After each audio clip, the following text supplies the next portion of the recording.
Hi, my name is John with Onyx Imaging here in Tulsa, Oklahoma. We're the highest rated printer service center nationwide.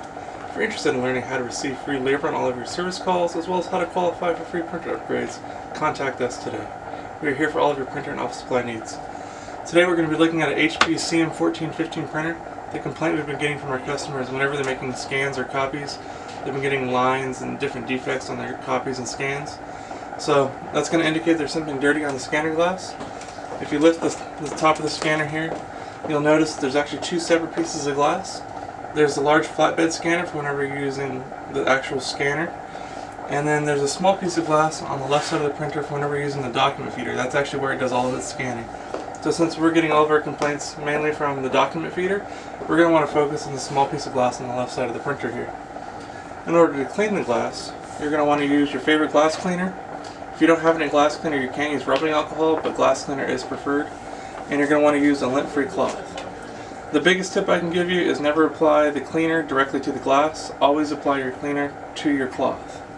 If you apply the cleaner directly to the glass, there's a good chance that it can seep underneath the glass and cause a lot more problems than you started with. So please always apply your cleaner directly to your cloth, not onto the printer. So now that we have our cleaner on our cloth, like I said, because our problem's from the top document feeder, we're going to focus on this little piece of glass on the left side of the printer. And you just want to make sure that if there's any ink, whiteout, tape, little things like that are really common to find on here. You want to make sure you get it off. Sometimes that involves a little extra scrubbing on certain little areas to make sure you get it all off. And then once you're happy with the way that it looks, which I am, while we're here, go ahead and wipe off the flatbed scanner. The flatbed scanner is highly prone to fingerprints and dust, so it doesn't hurt just to give it a good wipe down while we're already here and we already have everything out. Alright.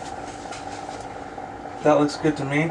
So always give it a visual inspection. Make sure you don't see anything that's obvious. Once everything looks good, I'd close it up, and then I would run a couple extra copies or scans just to make sure that all those blemishes went away. If everything's printing good, then you're good to go. If you're still getting faint lines or just little blemishes, that's going to indicate there's still something on that scanner glass. It's just kind of hard to see. Go ahead and repeat this process one more time, and that should get it taken care of. Other than that, you'll be back up and printing.